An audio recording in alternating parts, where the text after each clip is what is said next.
Japan's leadership battle intensifies. Candidates face off in a high-stakes debate to succeed Prime Minister Shigeru Ishiba. In Moscow, the Kremlin hits back, condemning Donald Trump's controversial statements. Ukraine on edge. President Volodymyr Zelensky sounds the alarm over the future of the war. A major power shift in Thailand. New Prime Minister Anutin Charnvirakul unveils his cabinet in their first official portrait. Back in Bangkok, panic erupts as a giant sinkhole opens just steps from a hospital and police station. In Italy, Prime Minister Giorgia Meloni clashes with migrant flotillas testing Europe's borders. And in Bolivia, a currency crisis drives the nation to crypto as auto dealers fight to keep businesses alive.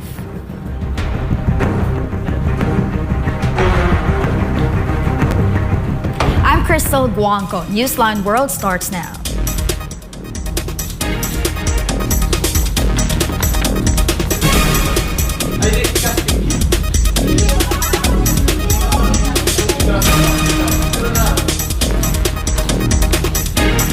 Severe tropical storm Opong, internationally known as Waloy, is now affecting parts of the Philippines. Due to its heavy rains and strong winds, Malacanang has suspended government work and classes in several provinces today, 25th of September.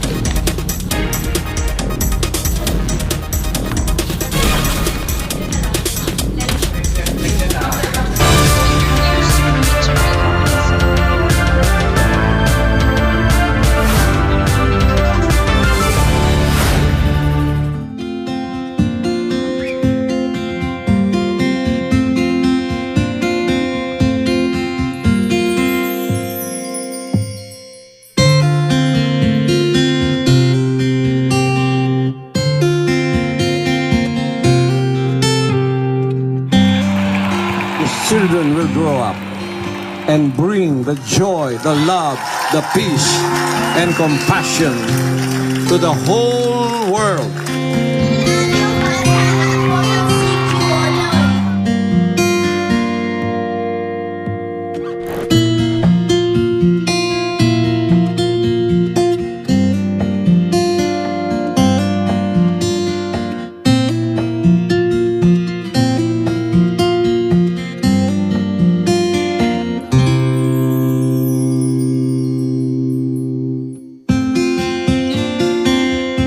We only have one planet. We only have one Earth. And I hope that this new generation of children that we have reached out will become millions and billions and bring peace on Earth. Bring peace to humanity.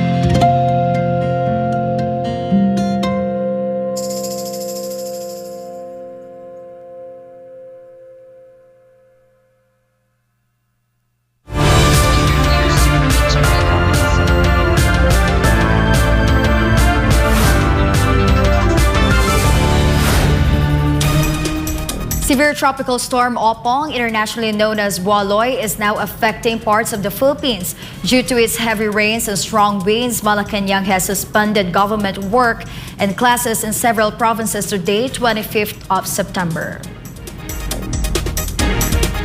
Following the recommendation of the National Disaster Risk Reduction and Management Council, or NDRRMC, President Ferdinand Marcos Jr. directed the issuance of Memorandum Circular Number 101, signed by Executive Secretary Lucas Bersamin.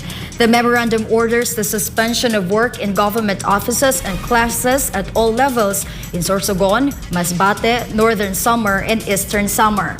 The suspension also covers classes at all levels in the following areas: Quezon, Marinduque, Camarines Norte, Camarines Sur, Catanduanes, Albay, Samar, and Biliran. Essential government agencies must continue operations while non-critical staff may work under alternative arrangements. Local government units may suspend work or classes in other areas based on local conditions. Meanwhile, for the private sector, work suspension is at the discretion of the employers. Despite challenges at home, the Philippines Tourism Department is now pushing to draw more visitors before year-end. At the same time, it's also teaming up with the Commission on Higher Education for a tourism startup challenge, offering a 5 million peso cash grant for the most outstanding college proposal. Jason Rubrico will give us the details. The Department of Tourism admits that the current period remains tough for the Philippines, especially amid recent developments in the country. But according to Tourism Secretary Cristina Garcia Frasco, efforts to increase the number of foreign visitors to the Philippines is continuous. Well, of course, our work to ensure na mas dadami pa yung turista na pumupunta sa Pilipinas continues. No? It is quite a challenging time, especially with recent developments. And so we continue to work with our private stakeholders, also through our tourism attachés and offices around the world, to continue to fight for Philippine tourism. Secretary Frasco added that the DOT is also closely coordinating with various stakeholders to further promote the Philippines as a top destination. The work is not only by way of promotions but also through joint promotions. Kasama na po dyan yung partnerships natin with our airlines, tour operators, travel agencies, and of course our social media penetration din through partnerships with our key opinion leaders and the like. She also stressed that the agency is prioritizing the promotion of the country's leading destinations in international markets. We're also excited that interventions are now currently being made in our key source markets that focus on pushing for certain destinations that include Cebu, Bohol, Palawan, Siargao, and the like. So the work continues. Meanwhile, the Department of Tourism and the Commission on Higher Education have launched the Tourism Startup Challenge, a platform where college students can propose tourism-related programs and projects. The winning proposal will receive a 5 million peso cash grant. We're inviting the ideas and the imagination of our youth because we foresee that by crowdsourcing ideas from their generation, yung ating mga Gen Zers, magkakaroon tayo ng transformative tourism era for the country, no? That invites innovation in tourism services, tourism facilities, tourism programs na dapat merong impact sa community. The Tourism Startup Challenge is open to third-year and fourth-year college students, with each college or university allowed to submit only one proposal. Lahat po ng HEI and calling on especially to those HEI that offers BS Tourism and Hospitality Management. But again, I reiterate that the membership of the team should come across different degree programs. 3 proposals will be selected as national winners, 1 each from Luzon, Visayas, and Mindanao. Each winning team will receive a 5 million peso grant to implement their proposed projects. The submission of proposals is open from September 24 until October 31, 2025. For God and my beloved Philippines, I am Jason Rubrico, SM9 News. In other news, Chinese nationals were arrested in Masbate during a crackdown on illegal mining. The Bureau of Immigration, or BI, says the operation took place on the 22nd of September, led by its Regional Intelligence Operations Unit 5, in coordination with the Armed Forces, the Philippine Army, the Philippine Navy, National Police, and the local authorities. The foreigners were caught at two separate mining sites in barangays Kabangkalan and Pangle, working without proper visas or permits. Some were also found to be overstaying and violating immigration laws. After their arrest, the 9 were brought to Manila for booking and are now detained at the BI facility in Taguig. They will face deportation proceedings. BI officials emphasized that illegal mining not only violates immigration and labor laws, but also threatens the environment and the livelihoods of local communities. In the Philippines, Malacanang is defending the independence of a new government commission amid concerns over its use of government source data in probing irregularities in flood control projects. Kristel Guangco will give us more details. Undersecretary Claire Castro said the Independent Commission for Infrastructure's independence lies in its objectivity and freedom from influence or bribery. While the Commission uses documents from government agencies, Castro clarified this does not affect its impartiality as it considers all available sources of evidence. Ang pagiging independent ng isang investigating body ay makikita kung ito ba ay impartial. Walang kinikilingan, walang kinakampihan, walang tinatanggap na suhol o napapamalitang tumanggap ng suhol para ipagtanggol ang nasasabing sangkot. She also noted that findings from Senate and House investigations may support ICI's work but emphasized the Commission will not interfere with the functions of Congress. You just cannot get evidence out of thin air. Magmumula rin ito sa mga dokumento mula sa gobyerno. Hindi lamang yun ang titignan ng ICI. Lahat ng anggulo na maaari nilang makuha para makumpleto ang ebidensya, kukuhanin po nila. Kung may maitutulong po ang Senado, ang House of Representatives sa kanilang mga naisiwalat na dyan sa pamamagitan ng kanilang pag-iimbestiga, bakit naman hindi pwedeng itulong ito? Malacanang's statement comes following Senator Rodante Marcoleta's concerns questioning the independence of the Independent Commission for Infrastructure. Marcoleta earlier disputed the ICI for being too dependent on other government agencies and the Senate Blue Ribbon Committee in its investigation into alleged anomalies in flood control projects. He questioned how the ICI can remain independent while relying on external sources for records, information and witnesses, warning this could compromise the Commission's impartiality. Meanwhile, President Ferdinand Marcos Jr. has appointed former Supreme Court spokesperson Brian Keith Hosaka as Executive Director of the Independent Commission for Infrastructure.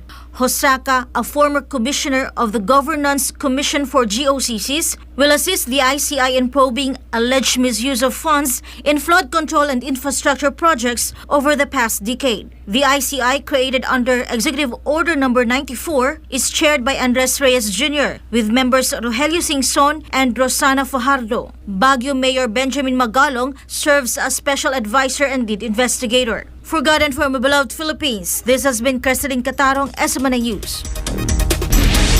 Still in the Philippines, public school teachers and other Department of Education or DepEd employees are set to receive their performance-based bonus for fiscal year 2023. Budget Secretary Amenna Pangandaman confirmed today. Pangandaman said after thorough deliberation, DepEd, including its hard-working teachers, has been confirmed eligible for the 2023 Performance-Based Bonus or PBB. The bonus recognizes the dedication and contribution of educators across in the country. The final eligibility confirmation is expected to be formalized through a resolution following a technical working group meeting scheduled on the 30th of September, according to the House Appropriations Committee chairperson. To qualify for the PBB, agencies must meet criteria in 4 accountability areas: the performance, process, financial, and client satisfaction, and score at least 70 points, as stated in Memorandum Circular Number 2023-1. In Bangkok, the ground gave way without warning. What looked like an ordinary street outside a hospital suddenly collapsed into a massive sinkhole, swallowing cars and shocking residents who feared the worst. Anisa de Guzman has the story. It was just after sunrise when the rumble began. Moments later, chaos and destruction unfolded. A gaping hole 50 meters deep tore down Samsun Road in central Bangkok. 3 cars and several electricity poles disappeared in seconds. What remained was a crater of rubble and debris just steps from Wajira Hospital and a nearby police station. Residents and tourists say it happened so quickly, the street they walked on every day was suddenly gone. พอดีเมื่อเช้านี้หนูได้ยินเสียงมันดังเสร็จก็เลยพากันวิ่งออกมาดูเสร็จก็รู้สึกว่าแผ่นดินที่ถนนมันยุบตัวลงไปทีนี้ก็ตกใจพอได้สักพักนึงก็จะมีคนมาบอกว่าอย่าเข้าไปใกล้เดี๋ยวแผ่นดินมันจะยุบ อันนี้ก็คือมาเจอหลุมยุบนะครับไม่รู้ยังไม่รู้ว่าสาเหตุเกิดจากอะไรนะครับแต่ก็มีความน่ากลัวว่าจะเกิดอุบัติเหตุที่เราเดินทางมานะฮะก็คงต้องระมัดระวังกันมากขึ้นนะครับในการเดินทางในการถนนเส้นสามเสนนะครับ So we were staying nearby and we wanted to go out and look for some food and we've come out and we've seen that the road has been closed and we're wondering why. And as we're looking, we can see that the road has sunken in a big sinkhole between the hospital and what looks like the police station here. And I've never seen anything like this before. Reports link the collapse to the construction of a nearby underground railway station. But what exactly happened?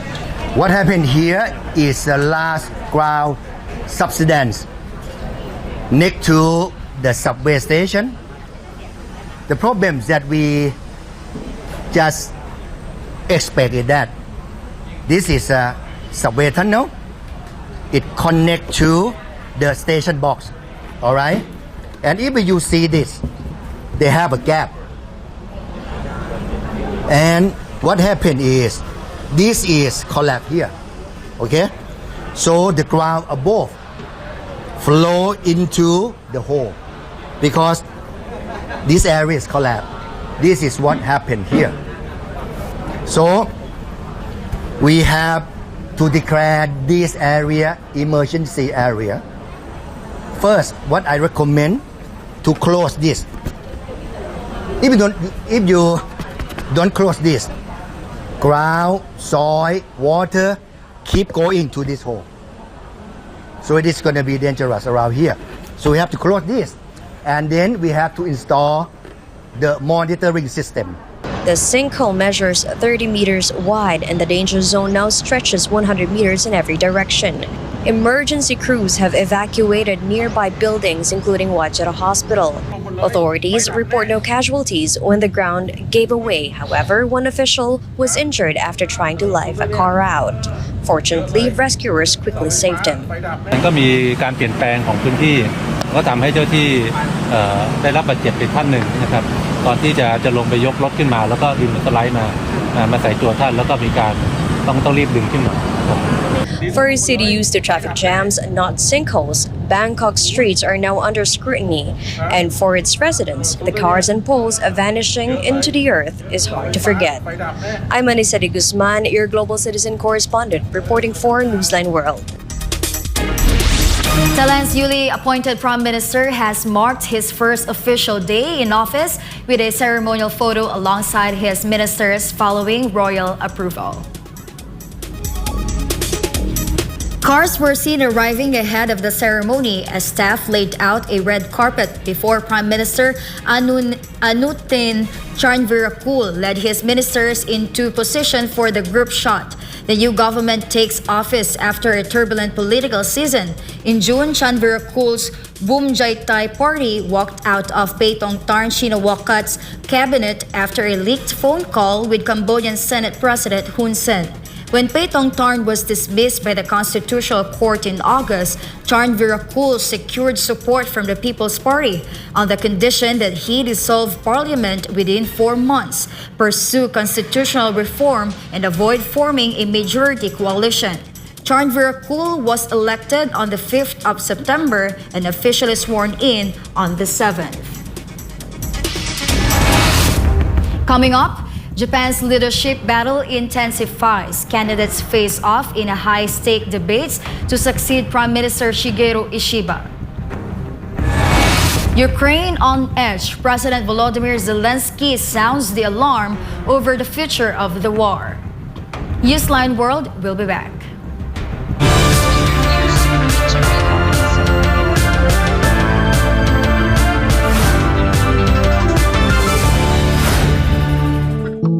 Madalas ka bang napapasobra sa pag-scroll sa phone mo kahit puro masasamang balita ang nakikita mo?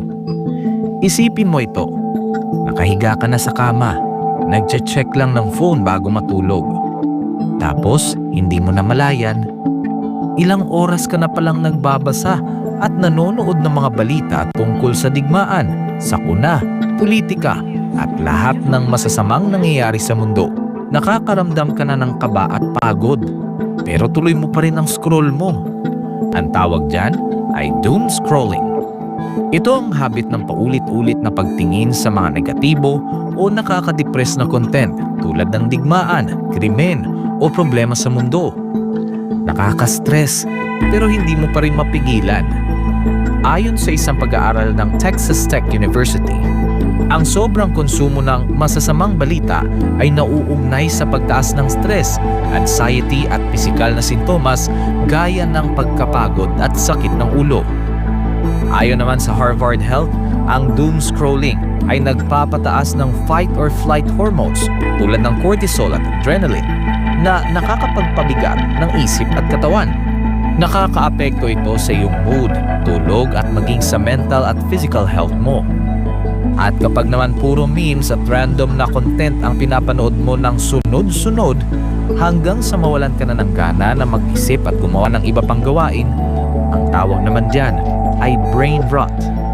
Sa Gen Z at tinatawag na internet culture, ang brain rot ay overconsumption o sobrang tagal na panonood ng paulit-ulit, mababaw, magulo o walang saysay na content online hanggang sa parang manhid na ang utak mo. Kapag nasobrahan, syempre, nakakasama. Nawawalan ka na ng focus, nawawala ang motivation, hirap mag-isip ng malalim, parang lutang o foggy ang utak. Masaya sa simula, pero kapag sobra, napapagod ang isip mo. Nahihirapang mag-concentrate at parang lutang. Mas delikado pa ito sa mga bata dahil ang utak nila ay nasa proseso pa ng pag-develop. Kaya mas malakas ang epekto ng doom scrolling at brain rot sa kanila. Maaaring makaapekto sa pag-aaral, pag-iisip at pakikitungo sa iba. Ang higit sa 4 na oras ng screen time araw-araw sa mga kabataan ay konektado sa 35 to 88% na mas mataas na posibilidad ng depresyon, anxiety at stress. Base ito sa isang malawakang pag-aaral sa Brazil. Kaya, maging balanse. Magpahinga sa screen, magbasa, makipagkwentuhan, magdasal, maging present lagi. Alagaan ang iyong isipan. Kung anong itinatanim sa isipan mo, yun ang lalago.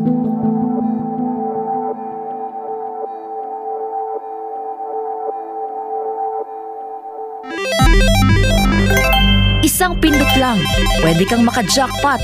Mukhang masaya at easy money lang. Sa murang halaga, pwede ka na tumaya sa online gambling at e-casino apps. Mayroong sabong, slot machines, mahjong, poker at iba pa. Kailangan mo lang ng smartphone, e-wallet at internet. Pero ang aliw na ito, unti-unting nagiging bitag para sa mga Pilipino. Lalo na kung ang paborito mong artista o influencer ang mukha ng app. Mas madaling makaengganyo, diba? Parang safe naman kasi may kilalang mukha. Pero sa likod ng ngiti, sugal pa rin ang itinutulak. At syempre, mas madali ring itago ang pagkalulong sa bisyong ito. Walang pisikal na kasino o pasugalan, walang kaharap, walang accountability, kaya't mas lumalala ang adiksyon. Dagdag pa rito, maraming online gambling apps at walang regulasyon. Sa likod ng mga makukulay na interface at papremyo, nakatago ang problemang bumabalot ngayon sa bansa. Ang pagkalulong ng maraming Pilipino sa online gambling. Pwede maglaro kahit saan, kahit kailan, kahit sino, bata man o matanda,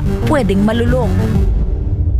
Ayon sa mga eksperto, ang pagkakalulong sa online gambling ay nagdudulot ng matinding stress at anxiety, pagkakabaon sa utang, pagkawasak ng pamilya, pagkawala ng tiwala sa sarili. At tulad ng ibang bisyo, may mga senyales ito tulad ng hindi makapagpigil kahit walang pera, palihim na tumataya, pagpapabaya sa trabaho, pamilya o sarili. Sa bawat taya, may mga taong tunay na kumikita, mga malalaking negosyante at investors na negosyo ang bisyo ng masa. Para sa kanila, perang pumapasok lang ito, pero para sa ordinaryong Pilipino, kabuhayan at relasyon ang nauubos. At ang masakit, tila matagal itong nahayaan. Hindi ito naging prioridad ng mga nakaupo sa taas hanggang sa sobrang lumala at halos naapektuhan na ang buong komunidad. Ngayon, sa dami ng nalulung at sa laki ng pinsalang naidulot, sa kapalalong umugong ang mga panukalang batas para higpitan ng online gambling, gaya ng pagbabawal sa paggamit ng e-wallets para tumaya,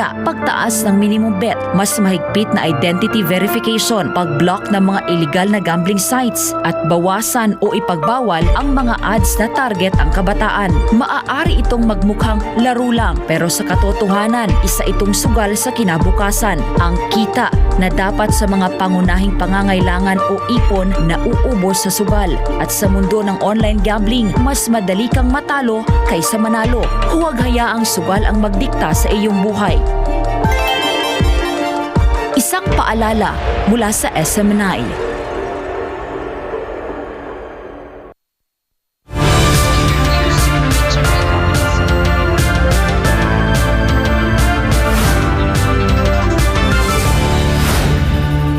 And now we're back for more news. Japan's ruling Liberal Democratic Party has kicked off the race to succeed Prime Minister Shigeru Ishiba. Candidates for party president faced off in their first debate just weeks after Ishiba announced he was stepping down. Here's Ivy Astilia for the details.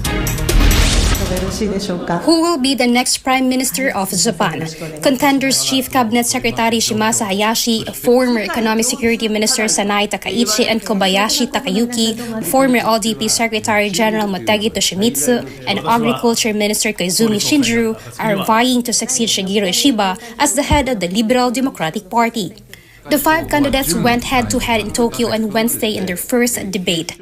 将来世代への最大のツケは借金ではなく、成長の喪失だと思っております。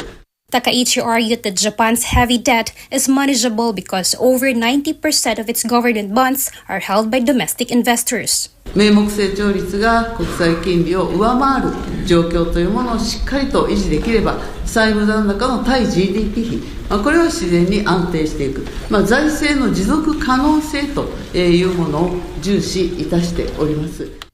Agriculture Minister Koizumi Shinjiro emphasized trade ties, particularly with the United States. 今、農林水産大臣としても、関税交渉、この中でのこれからの履行が、日米同盟の、ウィンウィンの関係を構築する上でも非常に重要だと捉えています。 Koizumi also called for diversifying supply chains, warning against excessive dependence on China. Presidential candidate Motegi Toshimitsu meanwhile says Japan is the most important partner to confront the US and China. アメリカにとっては、中国というのが最大の挑戦です。これに、立ち向かっていく、対峙していくためには日本が一番重要なパートナーだと、この点を強調してですね、一緒にやっていこうという姿勢を示すことが私は重要だと思います。 Prime Minister Shigeru Ishiba announced his resignation after his ruling coalition suffered its third defeat in July's election. Party members and lawmakers will vote on October 4th. While the LDP holding a majority in parliament, its new leader is expected to automatically become Japan's next prime minister. This is Ivy Astilio, your global citizen correspondent, reporting for Newsline World. Meanwhile, in other news, Typhoon Ragasa has left Taiwan devastated, killing at least 17 people and injuring 32 after a barrier lake burst its banks in Hualien County. 17 others remain missing as rescue teams continue search operations. The storm slammed into Taitung, the Hengchun Peninsula, and Pingtung before moving offshore Tuesday. But heavy rain alerts stayed in effect for Hualien, Taitung, and Kaohsiung. Flooding also trapped 6 people inside a convenience store in Hualien, all later rescued. More than 8,000 residents have been evacuated, with aid stations providing food and shelter. Ragasa, known locally as Nando, had already killed at least 10 people in the Philippines before striking Taiwan. By Wednesday, it moved towards southern China, forcing school closures and flight cancellations. Ukraine's President Volodymyr Zelensky delivered a stark warning at the United Nations General Assembly, questioning NATO's ability to guarantee Ukraine's security even amid escalating tensions with Russia. Franco Baranda tells us more. Speaking to world leaders in New York, Ukrainian President Volodymyr Zelensky said international institutions are too weak to guarantee Ukraine's safety and that even NATO membership would not automatically protect the country, a membership President Donald Trump has ruled out for Ukraine. Because of international institutions are too weak, this madness continues. Even being part of a long-standing military alliance doesn't automatically mean you are safe. Zelensky also praised U.S. President Donald Trump after their meeting on Tuesday, saying the U.S. and Europe could play a critical role in supporting Ukraine. So we had a good meeting with President Trump, and I also spoke with many other strong leaders, and together we can change a lot. Of course, we are doing everything to make sure Europe truly helps. And of course, we count on the United States. I appreciate the support we are receiving. Trump's recent remarks mark a notable shift as he suggested Ukraine could regain all its lost territory with support from NATO and the EU. This is a clear reversal from his previous statements that Ukraine would not recover occupied regions. Zelensky acknowledged this change in tone, but emphasized the continuing fragility of international law. This is all about collapse of international law and the weakness of the international institutions. And so it's about the rise of weapons. Weapons decide who survives.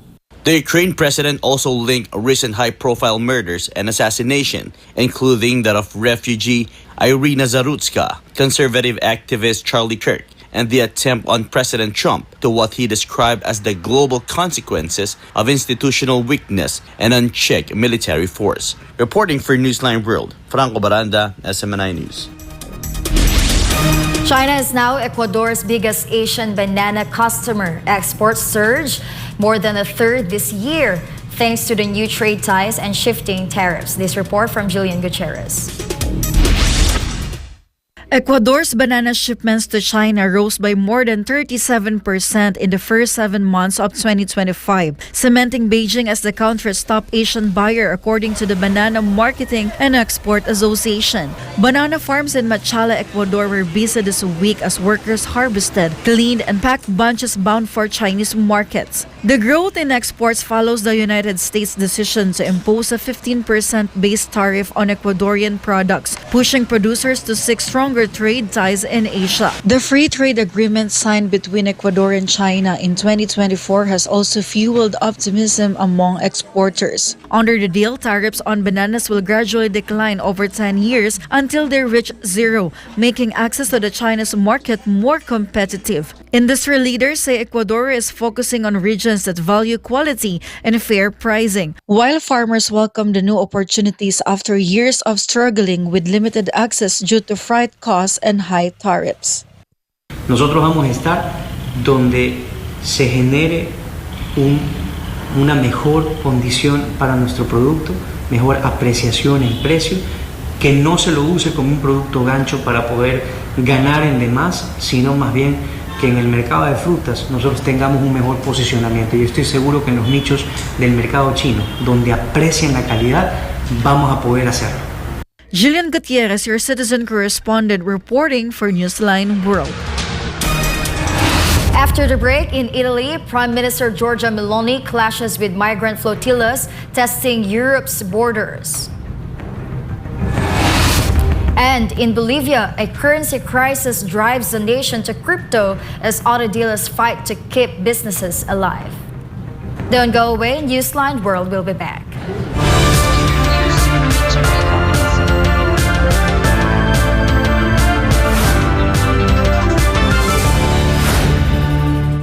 how to receive God's favor. So, for us, in order to receive the favor of God, we must avoid a holier than thou attitude. Importante sa harap ng ating Panginoon na tayo ay may kababaan ng loob na huwag nating tingnan at mapagmataas tayo sa ating mga sarili. Isaiah chapter 57 verse 15. For thus saith the high and lofty one that inhabiteth eternity, whose name is holy. I dwell in the high and holy place, with him also that is of a contrite and humble spirit, to revive the spirit of the humble and to revive the heart of the contrite ones. Bilang mga anak ng Diyos na tunay, upang tayo ay kasihan ng kanyang pabor, kailangan tayo ay hindi lamang mapagpakumbaba, kundi tayo ay mapagpatawad. You want to seek the favor of God? Be forgiving in your heart, so that when you pray and lift up holy hands to heaven, the Lord of heaven will also forgive your trespasses. May pabor ka na sa Diyos pagka ikaw ay dumadalangin na pinatawad mo ang kasalanan ng iba. In order to receive the favor of God, we must be humble. We must be forgiving. And we should not judge. And then, if you want to have favor with God, you must love God and obey God's words at all times. Ang aklat na ito ng kautusan ay huwag mahihiwalay sa iyong bibig, kundi iyong pagbubulayan araw at gabi upang iyong masunod na gawin ang ayon sa lahat ng nakasulat dito, sapagkat kung magkagayoy iyong pagiginhawain ang iyong lakad, at kung magkagayoy magtatamo ka ng mabuting kawakasan. Magkakaroon ka ng pabor sa harap ng ating Panginoon. Mahalin ang kanyang mga banal na salita, ipamuhay ang kanyang banal na salita, sundin ang kanyang banal na salita, huwag hihiwalay ang kanyang banal na salita sa ating bibig araw at gabi. Pagbubulayan natin yan araw at gabi. Bago kayo magtrabaho sa umaga, pagkagising ninyo, kumuha muna kayo ng mga salita ng Diyos. Magbasa kayo, mag-devotional kayo, basahin ang salita ng Diyos, mahalin ang salita ng Diyos. Huwag ilagay ang Biblia at patungan ng anumang klaseng libro. Kailangan yan ay nasa ibabaw ng lahat ng libro.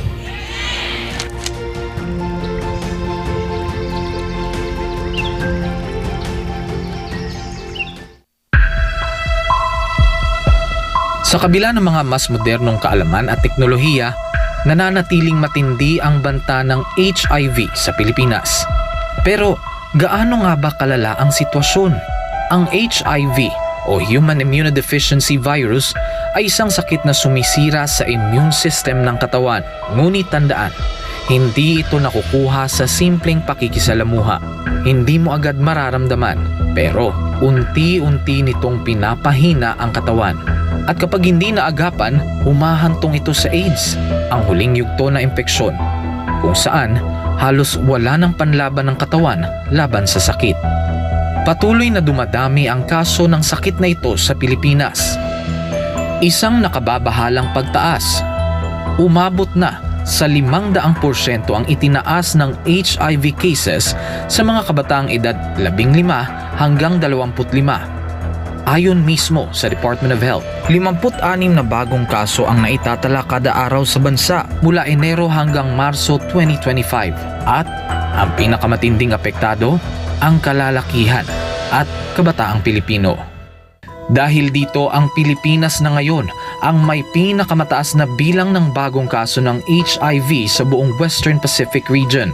Isang indikasyon ng lumulubahang sitwasyon, kaya nananawagan ng Department of Health gawing opisyal at urgent ang laban sa HIV sa pamamagitan ng isang Public Health Emergency Declaration. Kalalakihan ng pangunahing apektado, 95% ng bagong kaso ay lalaki. Mahigit 1/3 ay kabataang nasa edad 15 hanggang 24. Habang wala pang deklarasyon, patuloy ang DOH sa mga sumusunod na hakbang: HIV testing, libreng gamot, self-test kits, at pakikipagtulungan sa DepEd para sa edukasyon sa mga paaralan. Isinulong rin ng DOH ang online patient appointment system para sa HIV patients. Layunin nitong gawing mas madali at mas personal ang pag-access sa libreng gamutan at konsultasyon. Ayon sa schedule ng pasyente, ang HIV ay hindi tulad ng flu. Hindi ito basta naipapasa sa hangin. Ito ay naipapasa sa pamamagitan ng personal na desisyon. Kailangan din nating pagtuunan ng pansin ang ugali, disiplina, at personal na responsibilidad. Isang paalala mula sa SMNI.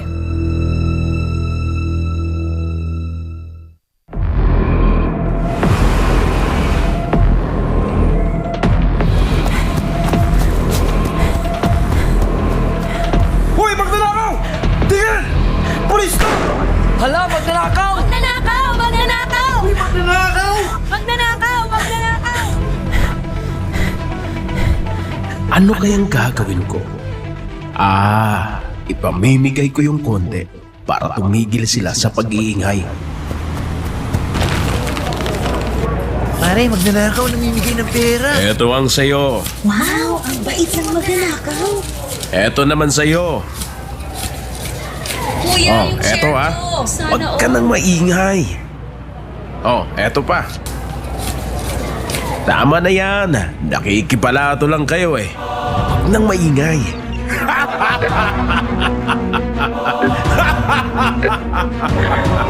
Diba? Konti lang pinamigay ko. Mabait na ako. Tahimik na sila. Easy. Ngayon, pwede ko na tong suluhin. Masaya ang mga tao, pero tama po ba ito? Di po ba ang nakikinabang sa magnanakaw ay kasabwat ng magnanakaw? Ikaw, kinukonsenti mo ba ang legal na korupsyon?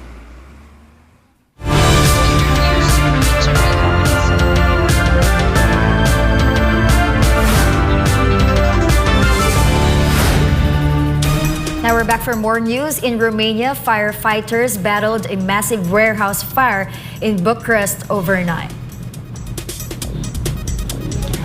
First responders rushed to the scene after flames tore through a warehouse in the capital. Clouds of thick black smoke rose above the building as more than 24 fire trucks worked to extinguish the blaze. Residents say the fire was so powerful, flames shot as high as 30 meters into the night sky. Many reported toxic smoke and particles drifting through the neighborhood. The blaze lit up the city skyline and forced residents nearby to shelter indoors. Foarte mult fum la început, după aia au început și flăcări să iasă puternic prin acoperiș.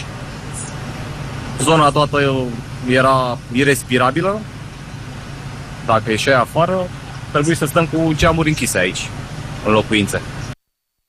Incendiul a fost destul de puternic, flăcările la 20, poate chiar 30 de metri, fum gros negru și cenușiu.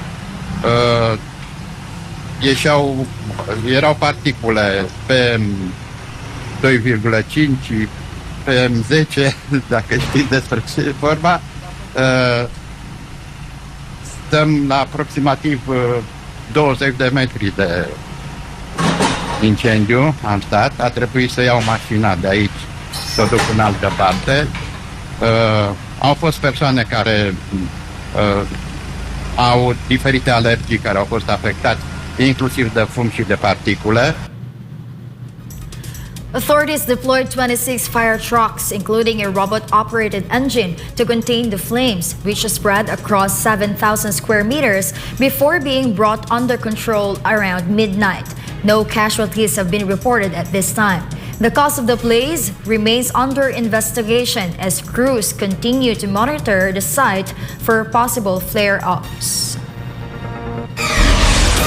China will no longer seek special treatment typically granted to developing countries in the World Trade Organization agreement rules, a move praised by the organization as a step toward reform. Angie De Leon reports.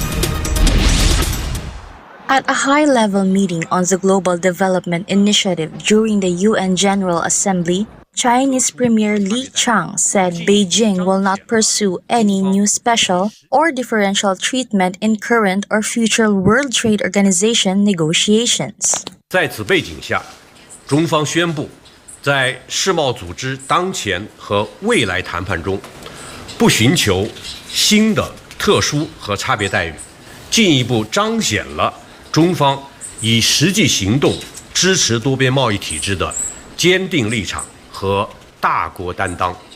Han Yong, Director General of the Department of WTO Affairs and China's Ministry of Commerce, stressed that China will continue to safeguard the multilateral trading system and engage in cooperation with all countries to promote an open global economy. While China will retain its developing country status, associated benefits will no longer apply, and existing waivers can be revoked. 中方作为发展中成员的地位不会变，捍卫发展中成员正当权益的决心不会变，推动全球贸易、投资自由化、便利化的立场不会变。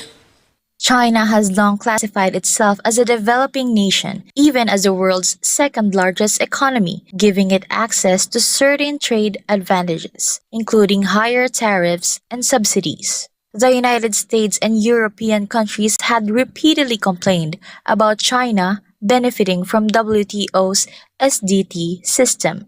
WTO Director General Ngozi Okonjo-Iweala welcomed China's announcement, calling it a pivotal step that removes a long-standing point of friction and strengthens support for global trade reform. China's Global Development Initiative, launched at the UN General Assembly in 2021, now includes more than 130 countries and organizations, promoting international cooperation and equitable development. Angie De Leon, your Global Citizen correspondent, reporting for Newsline World. Three global automakers have begun accepting the Tether stablecoin in Bolivia as the country grapples with dwindling US dollar reserves, signaling a significant step in cryptocurrency adoption in Latin America. Electric vehicle dealers in Santa Cruz are seen showcasing their models as visitors inquire about crypto payment options at promotional standards. The move comes after Bolivia's central bank lifted restrictions on digital assets in June 2024, allowing stablecoins to formally enter the financial system. Once flush with foreign exchange, Bolivia's reserves have collapsed from $12.7 billion in 2014 to just $171 million this year, forcing businesses and consumers alike to turn to alternative payment systems. While the Boliviano remains the dominant currency, concerns over its value and limited access to dollars have fueled interest in cryptocurrencies. Automakers say the switch to digital payments has also eased their dealings with international suppliers, helping them bypass steep bank fees and delays linked to the dollar shortage. Decidimos adoptar pago de dólares digitales por la grave crisis de falta de dólares que hay en Bolivia. También teníamos muchos problemas para poder pagar a nuestros proveedores. Y cuando conseguimos los dólares teníamos que pagar las comisiones bancarias exorbitantes. Por eso decidimos hacerlo. Italy's Prime Minister Giorgia Meloni is sharpening her message on the Gaza crisis, condemning attacks on aid ships, while at the same time warning activists and political opponents not to drag her government into conflict with Israel. Let's get more on this from Sarah Santos. Italian Prime Minister Giorgia Meloni is weighing in after a series of drone strikes targeted ships linked to the global Sumud Flotilla. The group claims it was on a mission to deliver aid to Gaza. Speaking on the sidelines of the United Nations General Assembly, Meloni strongly condemned the attacks but also questioned the flotilla's mission. Dunque, guardi, intanto chiaramente la mia condanna di quello che è accaduto stanotte è totale. E ovviamente insomma stiamo facendo le nostre indagini per avere certezze insomma sulle responsabilità, dopodiché come avete visto il ministro Crosetto ha autorizzato nave Fasana ad avvicinarsi per chiaramente garantire, se fosse necessario, soccorso, assistenza alle persone che dovessero essere in pericolo. But the Italian leader also called the mission dangerous, gratuitous and irresponsible. Non c'è bisogno di infilarsi in un teatro di guerra per consegnare degli aiuti a Gaza, che il governo italiano e le autorità preposte avrebbero potuto consegnare in poche ore. Organizers say several flotilla vessels were hit by drones near Greece. They also reported similar attacks off Tunisia last week. Israel denies any involvement, calling the flotilla a dangerous stunt. Meloni went further, accusing Italian opposition parties of backing activists and creating problems for her government. Qual è l'alternativa se non si accetta questa proposta? Forzare il blocco navale di Israele? E poi che cosa dovrebbe fare il governo italiano? Mandare le navi della Marina Militare e dichiarare guerra a Israele? Her comments come as pro-Palestinian demonstrations grow across Italy. On Monday, clashes in Milan left at least 10 people detained and dozens of police officers injured. Meloni accused protesters of exploiting the Gaza conflict to destabilize her government. Ci saranno altri episodi di violenza? O qualcuno pensa che Hamas rilascerà gli ostaggi perché l'USB indice lo sciopero? No, dico, cerchiamo di essere seri. While her government continues to condemn civilian casualties in Gaza, Meloni has maintained close alignment with Israel, insisting aid can be delivered through official channels. And despite criticism at home, the Prime Minister says Italy will not support efforts to challenge Israel's naval blockade. Reporting Sarah Santos, SMNI News.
In 2005, Pastor Apollo Siki Boloy founded the Sunshine Philippines movement.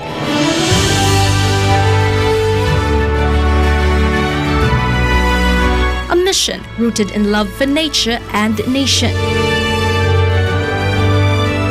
It began as an environmental and humanitarian initiative to reforest Mount Apo. Once barren, now a thriving and beautiful place. Through his initiative, thousands of trees have been planted across the Philippines, bringing life and hope to communities. His advocacy, One Tree, One Nation, is also a movement that calls for unity in preserving the environment. Because every tree planted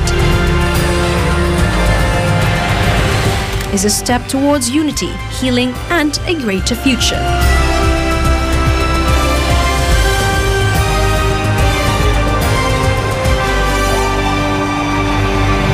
Join One Tree, One Nation.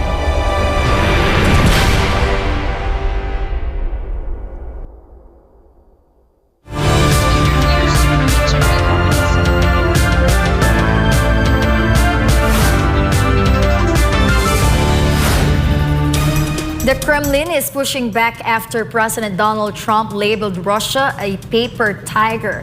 According to Kremlin spokesman, the war in Ukraine has reached its most critical stage, insisting that victory is vital for Russia's future. Joy Tabanao reports.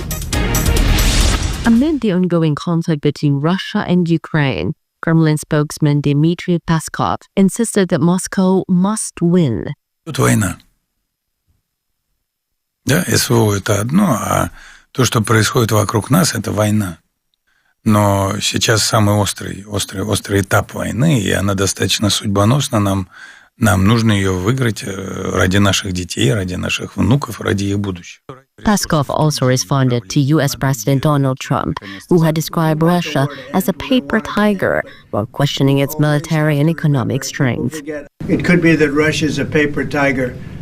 I don't know what they are, but 3.5 years of fighting and killing everybody, of killing 7,000 people a week for nothing. So it's a very sad situation. Feel that way. Let them get their land back. Yep. Россия ассоциируется с медведем. Бумажных медведей не бывает. И Россия настоящий медведь. Путин неоднократно и с разными эмоциями описывал нашего медведя. Здесь вы сможете это вспомнить самостоятельно. Здесь ничего бумажного нет. Россия сохраняет свою устойчивость. Россия сохраняет макроэкономическую стабильность. Да, Россия испытывает определенные точки напряжения и проблемные точки в разных секторах экономики, что неминуемо связано и с теми мириадами экономических ограничений, санкций, с которыми мы сталкиваемся и так далее, с мировой экономической неразберихой. Peskov noted that President Vladimir Putin and Trump have maintained a warm relationship and that dialogue channels between Moscow and Washington were now active, thanks to the Alaska summit held between the two presidents before holding talks in Washington with Ukrainian President Volodymyr Zelensky and other European leaders. В таких не было, но в любой момент он может быть организован. Каналы действуют, и, собственно, сейчас ситуация коренным образом отличается от того, что было с администрацией Байдена. То есть каналы диалога действуют, мы разговариваем с американцами. И президент Путин по-прежнему высоко ценит готовность Трампа помогать, готовность Трампа вместе искать развязки. Joy Tabanao, your global citizen correspondent reporting for Newsline World. For many travelers, leaving a beloved pet behind is the hardest part of a trip. But in Italy, that's no longer the case. Two lucky dogs made history on a Milan to Rome flight, marking the start of a new era in European air travel. This furry story from Justin Nazario. Honey and Mocha, two medium-sized dogs weighing 15 and 25 kilos, checked in at Milan Linate Airport on Tuesday for a morning ITA Airways flight to Rome. Their owners brought passports, bowls of water, snacks, and muzzles as the pets prepared for the journey. The milestone flight followed a change in Italian aviation rules approved by the National Civil Aviation Authority, allowing dogs over 8 kilos to travel in the cabin if properly secured. Until recently, such pets were treated as baggage. Transport Minister Matteo Salvini and animal protection advocate Michela Brambilla were present to mark the occasion. Salvini described the move as a step toward civilization, noting that millions of Italians choose not to part with their pets. È un'innovazione importante perché finalmente i nostri animali, che sono oggi riconosciuti esseri senzienti dalla legge che porta il mio nome, vedono estendere anche un altro diritto, quello di poter viaggiare accanto al loro proprietario senza mai separarsi da lui, e quindi l'Italia è veramente all'avanguardia in Europa per come tutela i propri animali. È un bellissimo segnale, un passo in avanti verso la civiltà. INAC President Pierluigi De Palma called the new policy humane, saying the demonstration flight carried international importance. Questo volo dimostrativo autorizzato da ENAC per noi è molto importante, perché io, arrivato a Roma, proseguo per Montreal, dove presenteremo tutto questo in assemblea ICAO, dove abbiamo presentato un information paper e c'è anche un working paper che voteremo, e sicuramente riusciremo a in qualche modo indurre l'ICAO a fare delle regole per poter trasportare i cani senza nessun problema. ITA Airways President Sandro Papalardo emphasized that the test flight aimed to evaluate safety, comfort, and passenger response, adding that the airline was the first in Europe to adopt the measure. Il biglietto sarà un biglietto regolare, come se fosse un passeggero normale. Ci sarà la giusta informazione, quindi saremo coscienti, consapevoli di acquistare un volo dove viaggeranno gli animali, avremo la possibilità o di acquistare un altro volo oppure di non sedersi vicino all'animale. Ticketing for pets will follow normal procedures, with airlines providing detailed information to passengers at purchase. Owners welcomed the change warmly. Tiziana, who traveled with Honey, described the cabin as offering a royal welcome. Anna, Mocha's owner, highlighted the essential on hand, muzzle, treats, water, and comfort items to keep her dog calm. The new policy signals a major shift in European air travel, making it easier for pet owners and their four-legged companions to fly together. This is Justina Zario, a seasoned correspondent reporting for Newsline World. The conflict between Israel and Yemen's Houthi movement is spreading beyond borders, with new strikes raising fears of wider escalation. The latest attack has once again targeted the southern city of Eilat. Paul Montibon has the latest. A drone strike has rocked the southern Israeli city of Eilat, leaving dozens injured. Authorities are investigating the attack, which comes amid a surge of cross-border strikes linked to Yemen's Houthi movement.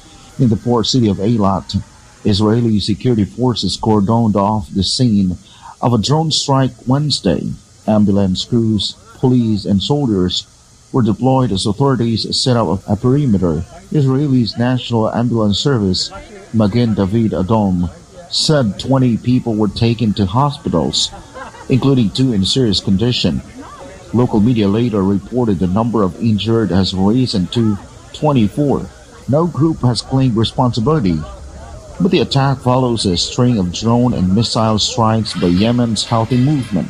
Prime Minister Benjamin Netanyahu spoke with Eilat Mayor Eli Lankri following the drone strike and vowed that any assault on Israeli cities would bring what he described as severe and painful response against the Houthi movement, pointing to previous military actions as proof. Earlier this month, a Houthi drone hit Ramon Airport, also in southern Israel, injuring 8 and causing heavy damage. In response, Israel launched airstrikes on multiple targets in Yemen, including the capital Sana'a. The Eilat strike is the latest in a series of escalating attacks, underscoring the widening regional reach of the conflict. Reporting for Newsline World, this has been Paul Montibon, SMNI News.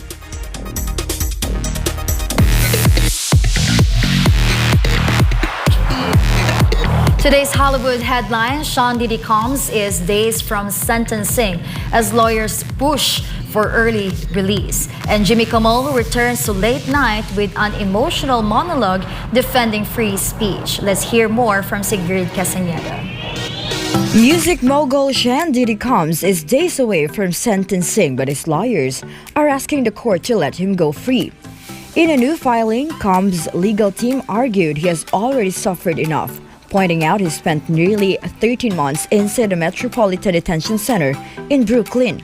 They're pushing for a sentence of just 14 months, which could mean his immediate release. Instead of the much harsher penalty prosecutors are recommending, anywhere from 51 to 63 months behind bars. His lawyers also submitted dozens of letters of support from family, friends, and even former partners, all vouching for his character. They also highlight his Free Game with Didi program, where the rapper mentors fellow inmates on entrepreneurship and personal growth. But prosecutors insist the seriousness of the charges and Combs' past conduct demand a longer prison term. The final call rests with Judge Aaron Subramanian, who will hand down the sentence on the 3rd of October.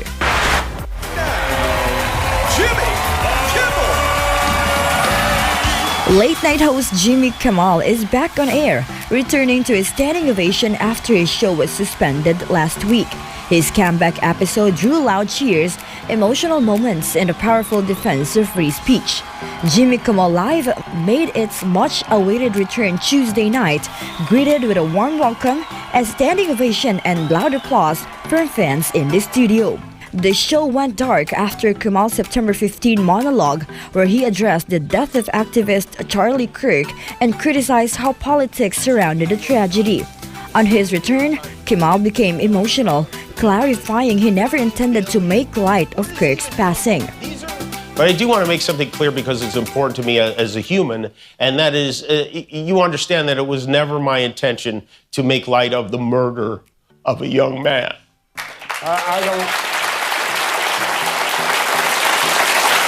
I don't think there's anything funny about it.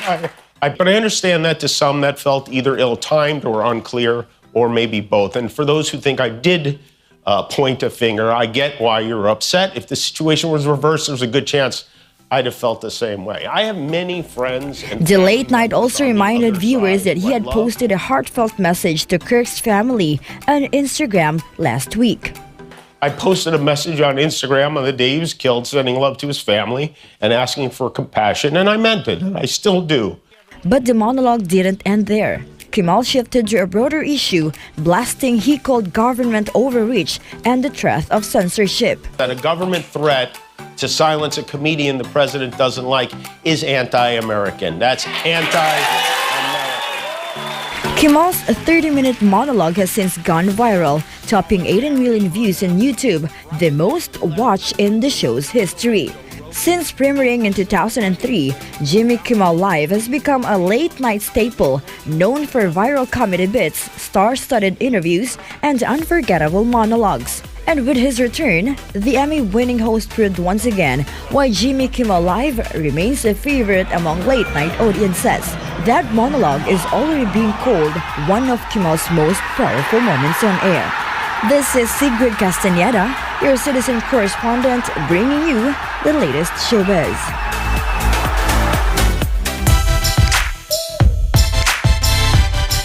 And for our sports update, in golf, Europe's Ryder Cup captain Luke Donald says his team is fueled by pride and tradition, a sharp contrast to Team USA's new cash incentives. And on the volleyball court, Poland storms into the semifinals, setting up a blockbuster rematch with defending champion Italy. Carlo De La Peña reports. European captain Luke Donald raised the stakes ahead of the Ryder Cup, declaring that his team is driven by something money can't buy. Donald said the competition is about pride, tradition, and unity, a statement widely seen as a dig at Team USA, who for the first time will each receive a $500,000 stipend, with part going to charity. The payments have sparked criticisms from golf veterans Darren Clarke and Paul McKinley, who argue the move undermines the spirit of the biennial event. Still, American players like Colin Morikawa insist their hunger to win remains unchanged, stressing that when play begins, it's all about representing their country. Meanwhile, U.S. stars Scottie Scheffler, Patrick Cantlay, and Xander Schauffele have pledged to donate their full share to charity. As the opening matches approach, Donald insists Europe carries a deeper purpose, honoring the legacy of past champions while inspiring future generations. Meanwhile, The Poles dominated their opponents 25-15, 25-22, 25-19 to advance to their fifth semi-final appearance in the last 6 editions. Wilfredo Leon and Jakub Kachanovski led the charge with 13 points apiece, while Bartosz Gurek added 10 in the straight sets win. Leon, returning from injury, said he was pleased with the result and eager for their next test. Defending champion Italy now awaits Poland in the semi-finals, setting up a rematch of the 2022 final where Italy denied them a third consecutive crown. Turkey's historic run ended in its first ever quarterfinal appearance, with Addis and Mirza Lagumzija combining for 21 points in the loss. Reporting for Newsline World, this has been Carlo De La Peña bringing you the latest sports news.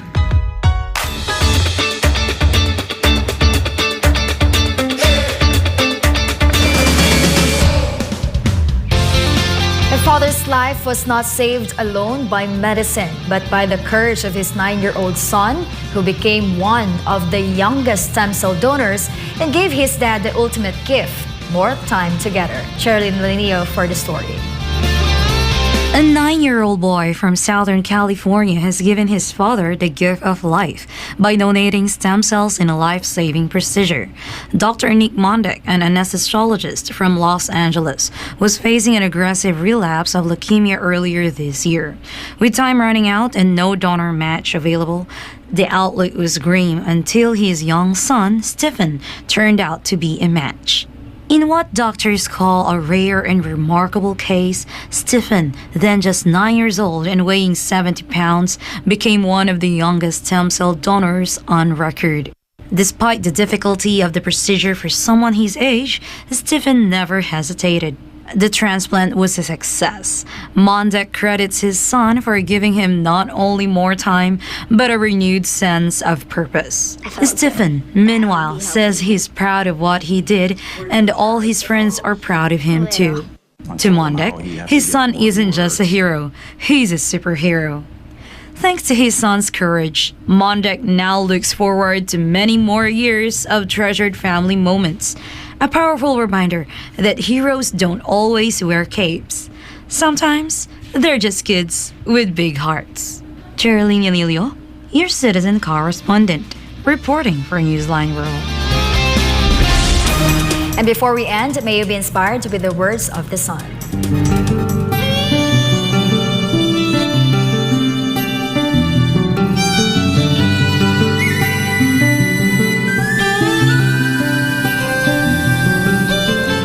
The gospel of love is the most honorable ideology of all.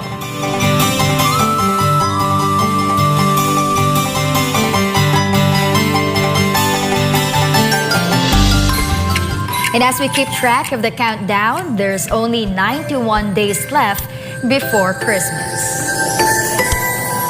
And that's all for this edition of Newsline World. For God and my beloved country, the Philippines, I'm Kristel Guangco. Thank you for watching Newsline World.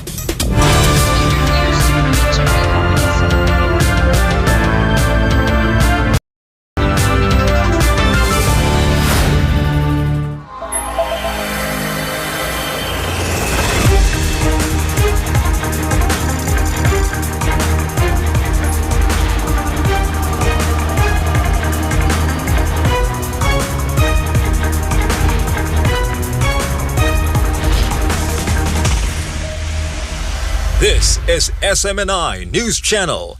Truth that matters.